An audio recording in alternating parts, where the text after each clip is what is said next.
आइए शुरू करते हैं। अनुज जी आपको दिख रहा है? थोड़ा आप और या तो हेमा थोड़ा पीछे हो जाइए, बता रहे हैं पीछे हो जाइए। और पीछे हो जाइए आप, और पीछे हो जाइए। हाँ हाँ हाँ, और थोड़ा पीछे हो जाइए आप, कोई दिक्कत, आराम से बैठिए। चलिए फाइनली तो आज से हम लोग क्लास स्टार्ट करने जा रहे हैं। जीएसटी के बारे में समझेंगे, लेकिन जीएसटी के बारे में समझने से पहले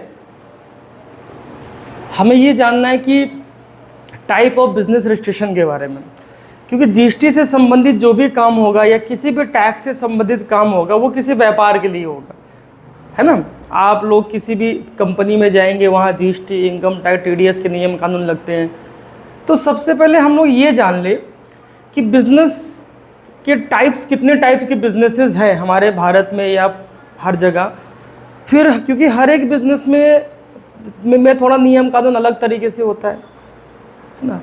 तो अब कोई भी व्यक्ति बिजनेस की शुरुआत अगर करेगा तो उसको रजिस्ट्रेशन लेने हैं पहला। जैसे हम लोग भारतीय भाषा में बोलते हैं लाइसेंस लेना है, बिजनेस चलाने के लिए लाइसेंस है बोलते हैं ना। वैसे तो कोई भी बिजनेस या व्यापार की अगर कोई शुरुआत करना चाहता है तो सबसे पहले क्या क्या रजिस्ट्रेशन के टाइप अवेलेबल है उसको समझेंगे।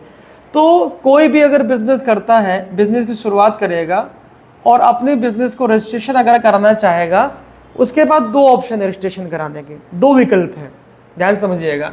पहला विकल्प है अपने बिजनेस को ये एक फॉर्म के रूप में रजिस्ट्रेशन करा ले, फॉर्म, या अपने बिजनेस को ये एज अ कंपनी के रूप में रजिस्ट्रेशन करा ले। अब दोनों में क्या अंतर है समझे जाए पहले। कोई भी बिजनेस करना चाहता है किसी भी प्रकार का, अब उसको रजिस्ट्रेशन कराना है। पहले रजिस्ट्रेशन कराने के लिए हमारे पास दो विकल्प है, या तो हम अपने बिजनेस को एक फॉर्म के रूप में रजिस्ट्रेशन करा दें, या अपने बिजनेस को हम एक कंपनी के रूप में रजिस्ट्रेशन करा दें। यानी कि हमने देखा कि दो टाइप में हमने इसको डिवाइड किया। अब फॉर्म क्या होता है, कंपनी क्या होता है, इसके बारे में थोड़ा सा समझा जाए पहले। देखिए सिंपल भाषा में हम ये कहेंगे, अगर आपका व्यापार बहुत ही छोटे स्तर पे है, ठीक है, पूरे ऑल ओवर इंडिया पे आप नहीं लॉन्च करना चाहते हैं, या आप बिल्कुल ग्लोबली आप नहीं जाना चाहते हैं, या आप अपने बिजनेस को शेयर मार्केट में लिस्ट कराना नहीं चाहते, और आपने प्लान किया है कि चलो हम अपने राज्य लेवल या अपने ज़िले लेवल तक हम अपने व्यापार को बढ़ाएंगे, पूरा हम लोग all over India, pan India में लॉन्च नहीं करना है, तब तो आप फॉर्म बनाइए। लेकिन आपकी प्लानिंग है, आपके फ्यूचर प्लानिंग है, फ्यूचर में हम अपनी कंपनी को शेयर मार्केट में लिस्ट करेंगे, अपने कंपनी को हम पूरा पैन इंडिया पे पूरा काम करेंगे और हम अपने बिजनेस को ग्लोबल तक लेके जाएंगे, तब तो आपको कंपनी के अंतर्गत में रजिस्ट्रेशन कराने हैं, ठीक है। अब फॉर्म भी दो टाइप की फॉर्म्स होगी। एक को बोलेंगे हम लोग प्रोप्राइटरशिप फॉर्म, और दूसरे टाइप का फॉर्म हो गया, इसे बोलेंगे हम लोग पार्टनरशिप फॉर्म। अब फॉर्म दो आपका टाइप के हो गए। प्रोप्राइटर का मतलब, मान लीजिए कि कोई बिजनेस स्टार्ट करना चाहता है और वो अकेले ही बिल्कुल ओनरशिप लेना चाहता है, अकेले ओनरशिप लेना चाहता है, उसके लिए बनाएंगे हम प्रोप्राइटरशिप फॉर्म। अगर कोई बिजनेस शुरू करना चाहता है और दो या दो से ज़्यादा लोग मिलकर ओनरशिप लेना चाहते हैं, मालिकाना हक अपना लेके अपना बिजनेस करना चाहते हैं, उसको बोलेंगे पार्टनरशिप फॉर्म, ठीक है। फॉर्म भी दो प्रकार के हो गए।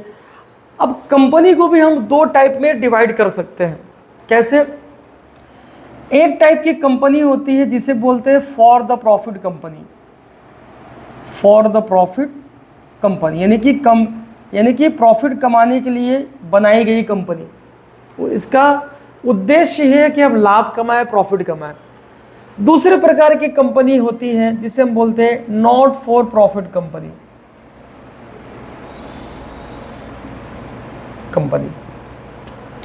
देखिए फॉर्म में तो चाहे प्रोप्राइटरशिप फॉर्म हो चाहे पार्टनरशिप फॉर्म हो, दोनों ही बिजनेस है, दोनों का उद्देश्य है प्रॉफिट कमाना, लाभ कमाना। लेकिन कंपनी में ऐसे दो टाइप की कंपनी बनाई गई है भारत सरकार ने। कौन कौन से? एक फॉर द प्रॉफिट, यानी कि जिनका उद्देश्य है कि हम प्रॉफिट कमाएं, लाभ कमाएं। और दूसरी प्रकार की कंपनी है जिनका उद्देश्य है प्रॉफिट कमाना, उद्देश्य नहीं है, उनका उद्देश्य है कि समाज कल्याण में कुछ काम करना, यानी कि कंपनी को जो भी लाभ हुआ उस लाभ को हमें सोसाइटी में अपना लगाना है। दो प्रकार की कंपनी है। ऐसी कौन कौन सी कंपनी होती है? जैसे आपने देखा किसी भी बिजनेस के नाम के आगे अगर प्राइवेट लिमिटेड अगर ये शब्द लिखा है तो वो कंपनी है। कौन वाली? फॉर द प्रॉफिट कंपनी है। आपने देखा किसी बिजनेस के नाम के आगे पब्लिक लिमिटेड, हालांकि सिर्फ लिमिटेड लिखा जाता है, आजकल पब्लिक शब्द यूज नहीं होता, सिर्फ लिमिटेड लिखते हैं। उसको वैसे तो पब्लिक लिमिटेड बोला जाता है, लेकिन हम लोग शॉर्टकट में उसको बोलते हैं लिमिटेड। जैसे रिलायंस लिमिटेड, अडानी लिमिटेड, उसका एक्चुअल नाम होगा अडानी पब्लिक लिमिटेड, लेकिन उसको पब्लिक शब्द कोई यूज़ नहीं करता। इसके अलावा और कौन सी कंपनी आती है? एक होता है ओपीसी पीवीटी एलटीडी। आप किसी भी बिजनेस के नाम में अगर देखते हैं कि ओपीसी प्राइवेट लिमिटेड लिखा होता है, इसका मतलब हो गया वन पर्सन कंपनी। ऐसी कंपनी जिसकी ओनरशिप या 100% शेयर होल्डिंग एक ही पर्सन के पास हो। कंपनी तो एक समूह है शेयर होल्डर का, ठीक है। इसके अलावा और कौन सी कंपनी हो सकती है? LLP, इसको बोलते हैं लिमिटेड लाइबिलिटी पार्टनरशिप। ये एक प्रकार का पार्टनरशिप फर्म की तरीके होता है, बट ये कंपनी एक्ट के रूप में आता है। अब नॉट फॉर प्रॉफिट में कौन कौन से कंपनियां आती हैं? जैसे आपने देखा होगा किसी भी प्रकार का एनजीओ सुने, नॉन गवर्नमेंट ऑर्गेनाइजेशन, जैसे अपने नाम के आगे फाउंडेशन लगा देते हैं, जैसे ये फाउंडेशन, फलाना फाउंडेशन, है ना। उनका काम ही है, जैसे कोई भी वृद्धा आश्रम है या कुछ भी है कहीं भी, है ना, तो उसका क्या है, फाउंडेशन के रूप में उसके नाम के आगे फाउंडेशन शब्द लगा देते हैं। प्राइवेट लिमिटेड वर्ड यूज़ नहीं होता, ठीक है। जैसे कोई भी ट्रस्ट, अब हालांकि ट्रस्ट का काम होता है ज़्यादातर धार्मिक रिलीजन से संबंधित चीज़ें करते हैं, है ना, लेकिन ट्रस्ट का भी ये भी आपका एक कंपनी के अंतर्गत आता है। जैसे टाटा ट्रस्ट के अंतर्गत जितने भी टाटा के हॉस्पिटल है जहाँ कैंसर का ट्रीटमेंट होता है, कभी आपने सुना होगा, आपका वाराणसी में भी है, मुंबई में है टाटा ट्रस्ट, तो ऐसे ट्रस्ट बनाया जाता है। इसके अलावा कोऑपरेटिव सोसाइटीज़, तो ये ऐसे 2-3 टाइप के बिजनेस हैं जो नॉट फॉर प्रॉफिट है, ठीक है। एनजीओ का मतलब, मान लीजिए कि आप समाज सेवा करना चाहते हैं, ठीक है, आप चाहते हैं कि हम गरीब बच्चों को फ्री में पढ़ाएं, या आप कुछ अच्छे काम करें, जो सड़क पे जो बेचारे जो भी उनकी हेल्प करें, मदद करें, कुछ भी करें, एक प्रकार का एनजीओ हो गया, नॉन गवर्नमेंट ऑर्गेनाइजेशन, यानी कि आप समाज सेवा करना चाह रहे हैं। तो अब आप क्या करेंगे? आप भी कंपनी का रजिस्ट्रेशन कराएंगे। फर्म में नहीं होता है सिस्टम, आप कराएंगे कंपनी का रजिस्ट्रेशन। अच्छा, कंपनी का रजिस्ट्रेशन कहाँ से होता है वो हम आगे स्टेप में बताएंगे, पहले थोड़ा समझ लीजिए, ठीक है। जैसे मान लीजिए कि आपको कोई धार्मिक कार्य करने, मंदिर मस्जिद या चर्च बनाने का, या ऐसे कुछ समाज ऐसे धार्मिक कार्य का काम है, तो आप एक ट्रस्ट वाली कंपनी बनाएंगे, एक ट्रस्ट एक्ट के अंतर्गत बनाएंगे। और अब ये कॉर्पोरेट सोसाइटीज़ क्या होती हैं, इसको समझते हैं। मान लीजिए कि आप किसी गांव में गए, अब गांव में देखा कि गांव के लोग बेचारे बेरोजगार हैं, ध्यान से समझिएगा आप लोग, ठीक है। गांव के लोग बेरोजगार आपने देखा, आपने सोचा कि इनको हम कोई स्किल सिखाएं, स्किल सिखा के कुछ चीज़ें प्रोड्यूस करें, और हम वो चीज़ें प्रोड्यूस करके उसे मार्केट में बेचें, और मार्केट में बेचने के बाद जो लाभ होता है उसे हम इन लोगों को भी बराबर देते जाएं। बिजनेस में क्या होता है? बिजनेस में लाभ का एक बड़ा चंक कंपनी के जो ओनर है वो रख लेते हैं, लगभग 70-80% अपने पास, 30% या 20% वो बांटते हैं एम्प्लॉय को। लेकिन कोऑपरेटिव सोसाइटी में ऐसा नहीं होता। कोऑपरेटिव सोसाइटी में मेजर प्रॉफिट आपको उन मतलब कि लोगों को, मेंबर्स को देने होते हैं। एग्जाम्पल में क्या कोई कोऑपरेटिव सोसाइटी नाम का भारत में है, ऐसा कंपनी है, आपने सुना है? कौन सी कंपनी है? अमूल सुना है? अमूल इंडिया, अमूल दूध जो पीते हैं आप लोग, अमूल जो है वो एक कोऑपरेटिव सोसाइटीज़ है। ये कोई प्राइवेट लिमिटेड, पब्लिक लिमिटेड कुछ नहीं, ये आता है कोऑपरेटिव सोसाइटीज़। इसका पूरा नाम आनंद मिल्क यूनिट लिमिटेड इसका नाम है।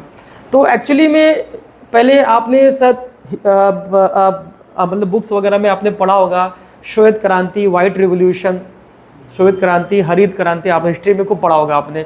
अब श्वेत क्रांति क्या है, भारत में मिल्क का प्रोडक्शन उतने अच्छे से नहीं हो रहा था और भारत को जो है यूके से, यूरोप से मिल्क मंगाना पड़ता था, कंडेंस मिल्क मंगाना पड़ता था, भारतीय बाज़ार में बिकते थे वो।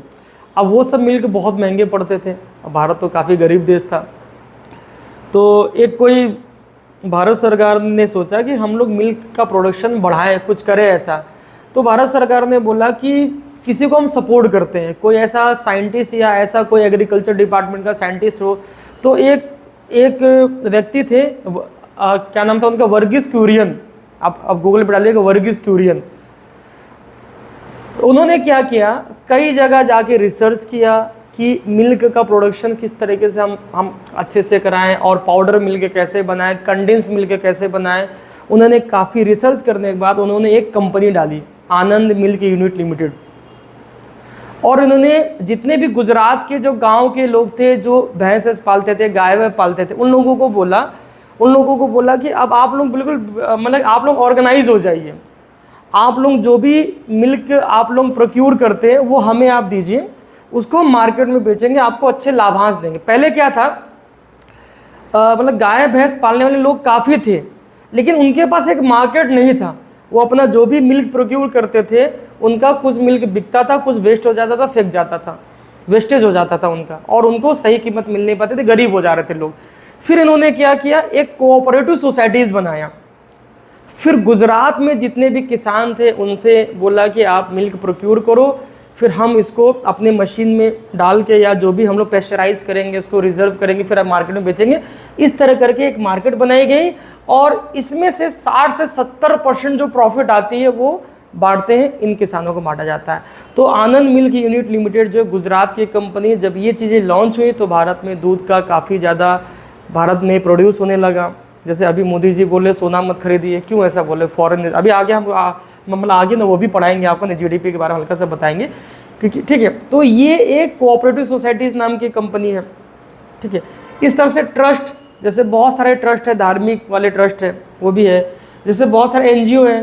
जैसे अगर हम वर्ल्ड में बात करें, एक बहुत बड़ी एनजीओ कंपनी भी है, आपने नाम सुना होगा, हालांकि भारतीय में तो बहुत सारे छोटे मोटे जो आपके आश्रम है या कुछ वृद्धाश्रम या जो भी आप समाज सेवा करने इसमें आएगा।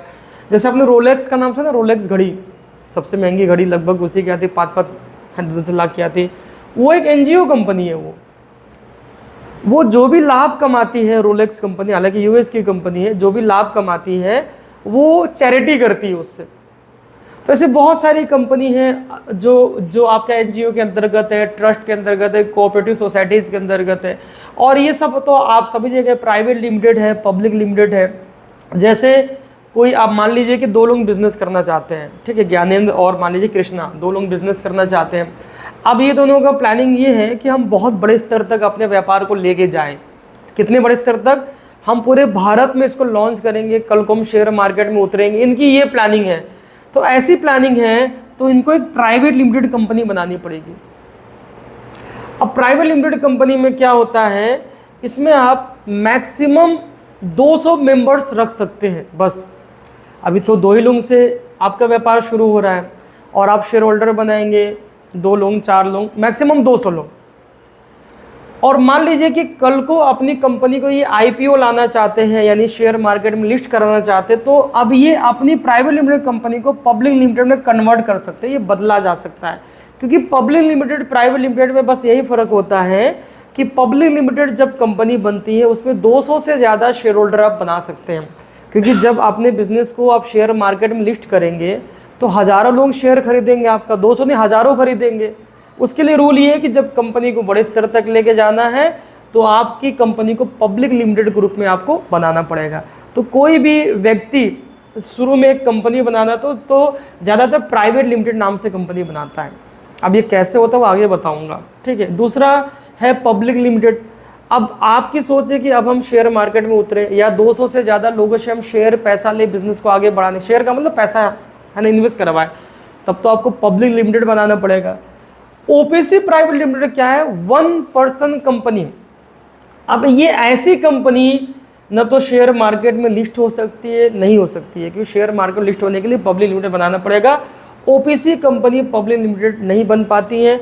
ओपीसी का मतलब एक ही पर्सन उसमें मालिक है, सब कुछ एक ही व्यक्ति है, उसके लिए ओपीसी हो गया। और एलएलपी एक प्रकार का पार्टनरशिप फॉर्म टाइप का हो गया। तो ज़्यादातर जितने भी लोग हैं जो कंपनी बनाते हैं वो प्राइवेट लिमिटेड के अंतर्गत में कंपनी बनाते हैं। जब उनको लगता है कि हाँ बहुत बड़े स्तर पे हम लोग काम कर सकते हैं तो उसे क्या करते हैं, पब्लिक लिमिटेड में कन्वर्ट कर देते हैं। ठीक है, अब ये समझेंगे फर्म बनाने में क्या फ़ायदे हैं, क्या नुकसान है, कंपनी बनाने में क्या फ़ायदे क्या नुकसान है। अच्छा, कंपनी अगर बनाना तो पहले ये सोचना है क्या मैं समाज कल्याण के लिए अपना जो है अपने कंपनी खोलना चाह रहा हूँ, तो आपके पास ये सारे ऑप्शंस हैं। क्या मैं जो प्रॉफिट के लिए कर रहा हूँ, तो आपके कंपनी में ये ऑप्शन है। और कंपनी आप अगर स्टार्ट करते हैं उसके लिए एक अधिनियम, एक कानून है जिसको बोलते हैं कंपनी एक्ट 2013। कंपनी एक्ट 2013 का एक पूरी कानून है। अगर आप कंपनी रजिस्ट्रेशन करते हैं तो इसमें जो भी कानून नियम कानून बताया गया उस नियम कानून का पालन करना पड़ेगा। जैसे लेबर लॉ का पालन करना पड़ेगा, मतलब जो भी नियम कानून लिखे गए उसी नियम के अंतर्गत आप काम करेंगे। लेकिन अगर आप फॉर्म रजिस्ट्रेशन करते हैं तो ऐसा कोई नियम कानून आपके ऊपर लागू नहीं होता है। मतलब कहने मतलब ये हुआ कि अगर हम कंपनी रजिस्ट्रेशन करते हैं बहुत सारे लीगल कंप्लायंसेस हमको कराने पड़ती है, बहुत टाइप की फाइलिंग्स कराने पड़ती है, बहुत सारे अपने रिपोर्ट गवर्नमेंट को देने पड़ते हैं टाइम टू टाइम। लेकिन फॉर्म में ऐसा नहीं है, मतलब इसमें लीगल काम कंपनी में ज़्यादा होंगे, लीगल नियम कानून दांव पेच आपको ज़्यादा मानने पड़ेंगे।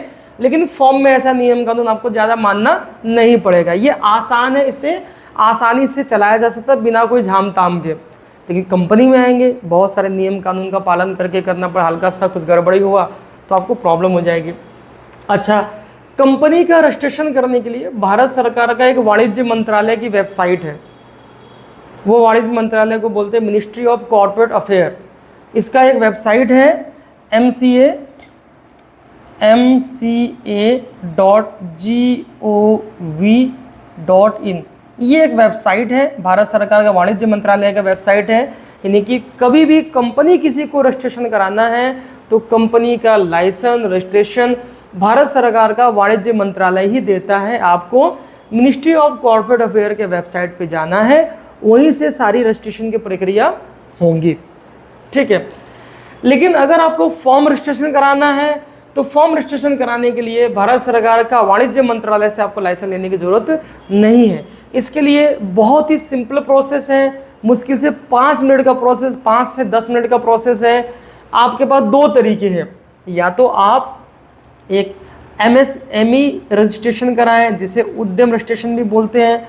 ये 5 मिनट का प्रोसेस है। आप गूगल पे जाएंगे, आप लिखेंगे MSME लिखेंगे, एक विंडो ओपन हो जाएगी। अपना पैन कार्ड, आधार कार्ड, अपना फॉर्म का नाम डालना है, बैंक अकाउंट का डिटेल डालना है, बस 5 मिनट में आपको सर्टिफिकेट मिल जाता है। इसे हम उद्यम रजिस्ट्रेशन भी बोलते हैं।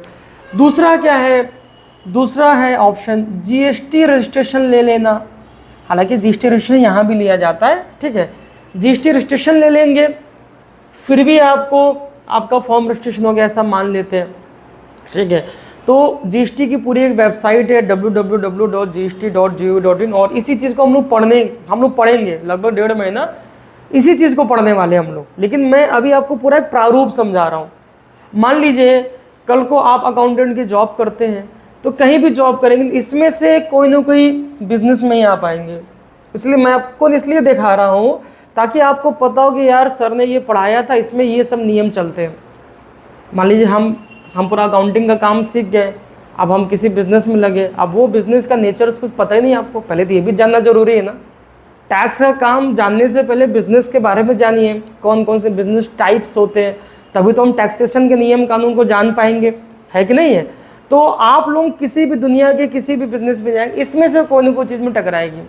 हो सकता है कि आप किसी ऐसी जगह काम कर रहे हैं जो प्राइवेट लिमिटेड कंपनी हो, जैसे हेमा आप करते हैं, वो प्राइवेट लिमिटेड कंपनी है। इससे पहले वो क्या था, इससे पहले वो एक प्रोप्राइटर फर्म था, उन्होंने इस फर्म को बंद किया, अब प्राइवेट लिमिटेड खोल लिया, ठीक है।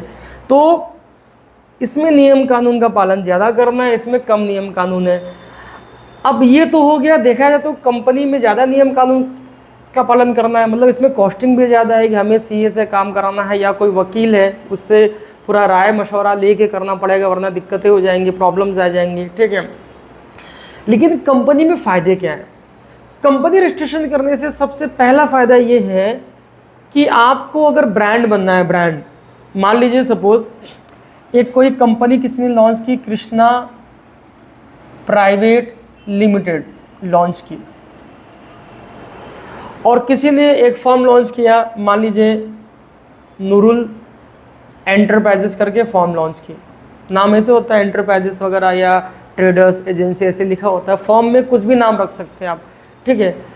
अब दोनों लोग मैन्युफैक्चरिंग कंपनी शुरू कर रहे हैं, है ना। इन्होंने अपनी कंपनी एक्ट के अंतर्गत रजिस्ट्रेशन करवाया, मिनिस्ट्री ऑफ कॉर्पोरेट अफेयर से। इन्होंने नॉर्मल फॉर्म के रूप में रजिस्ट्रेशन कराया, सिर्फ जीएसटी नंबर दिया, हालांकि जीएसटी नंबर इनको भी लेना पड़ता है, लेना पड़ेगा।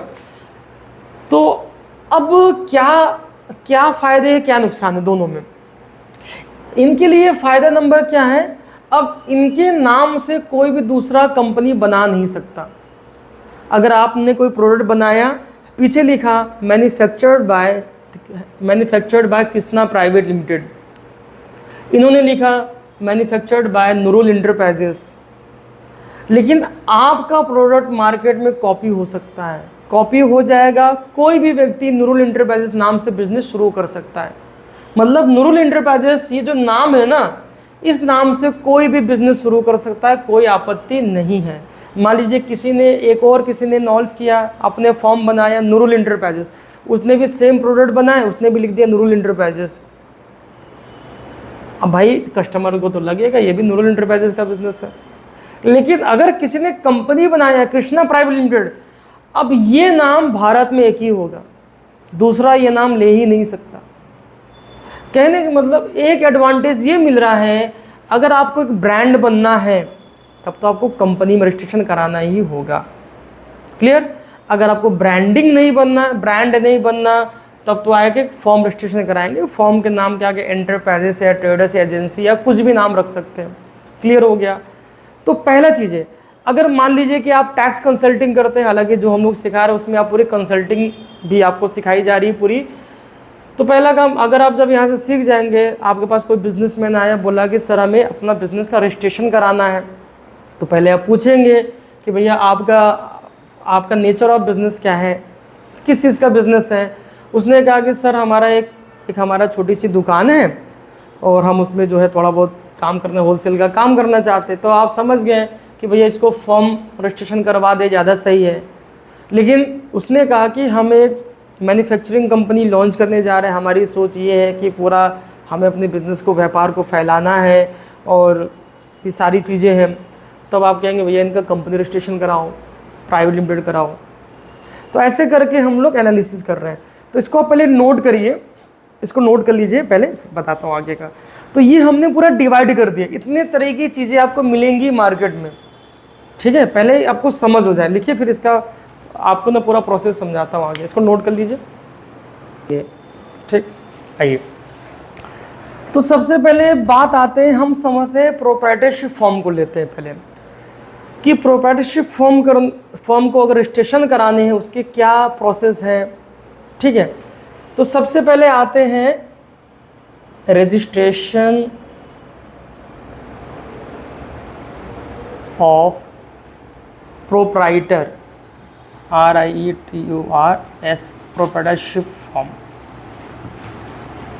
तो किसी भी प्रोप्राइटरशिप फॉर्म का रजिस्ट्रेशन करने के लिए क्या क्या स्टेप्स हैं, क्या तरीके हैं, उसको जानेंगे, ठीक है। तो अगर आपको किसी प्रोप्राइटरशिप फॉर्म का रजिस्ट्रेशन करना है तो उसका सबसे पहला सिंपल प्रोसेस क्या है? सबसे पहला काम करना है कि उद्यम रजिस्ट्रेशन करा लेना है। उद्यम रजिस्ट्रेशन, जिसे हम लोग बोलते हैं MSME रजिस्ट्रेशन भी बोलते हैं। सबसे पहला स्टेप ये करना है। MSME होता है माइक्रो स्मॉल मीडियम एंटरप्राइजेस। अब ये रजिस्ट्रेशन करने का प्रोसेस 10 से 15 मिनट का काम होता है। 10 से 15 मिनट का काम है। उसमें आप गूगल पे जाएंगे, इसकी एक पूरी एक वेबसाइट, हालांकि बहुत सारे वेबसाइट है इसके, लेकिन इसका जो वेबसाइट है udyam.gov.in, ये एक वेबसाइट है। इस वेबसाइट में जाते हैं आप, तो इसमें आपको आधार नंबर डालना है, आधार नंबर डाल के OTP से लॉगिन कर देना है। लॉगिन करने के बाद जो भी डिटेल है, जैसे फॉर्म का नाम क्या है, किस प्रकार का बिजनेस करने वाले हो, कितने लोग आपके फॉर्म में काम करेंगे, आपका बैंक अकाउंट की डिटेल क्या है, आपका पैन नंबर क्या है, बिजनेस का एड्रेस क्या है, ये सारी चीज़ें भरी जाती हैं।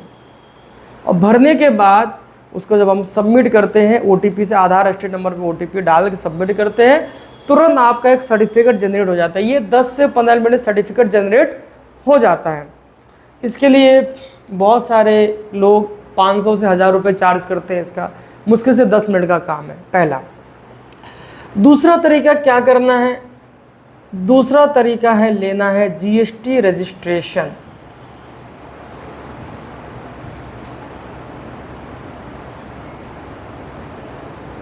अब GST रजिस्ट्रेशन करने से संबंधित सारा काम जो होता है वो gst.gov.in, ये गवर्नमेंट का GST का पोर्टल है।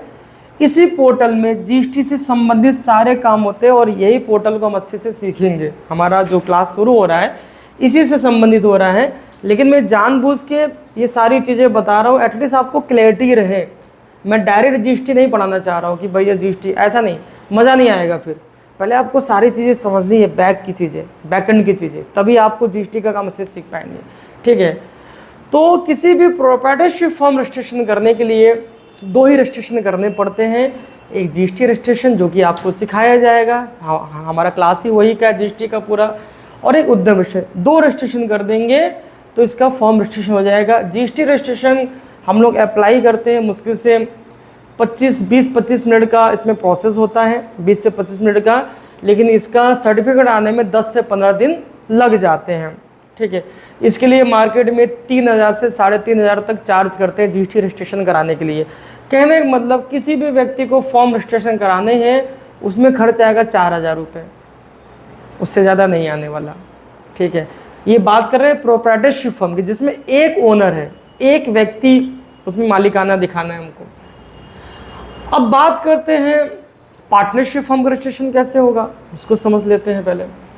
अच्छा, हालांकि GST रजिस्ट्रेशन लेना कंपलसरी नहीं है, आगे हम पढ़ेंगे GST का जब चैप्टर स्टार्ट होगा 3-4 दिन के बाद, उसमें समझेंगे GST रजिस्ट्रेशन लेना कब जरूरी है, वो आगे हम समझेंगे, वो आगे का पार्ट है, धीरे धीरे समझेंगे पहले। अब आइए समझते हैं, अगर पार्टनरशिप फॉर्म है तब उसका क्या रजिस्ट्रेशन कब वो होता है।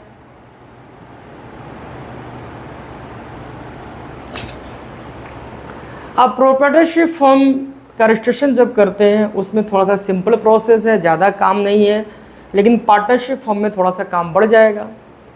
सबसे पहला काम आपको क्या करना होगा पार्टनरशिप फॉर्म रजिस्ट्रेशन कराने के लिए, एक पार्टनरशिप डीड बनवाना है। Partnership deed,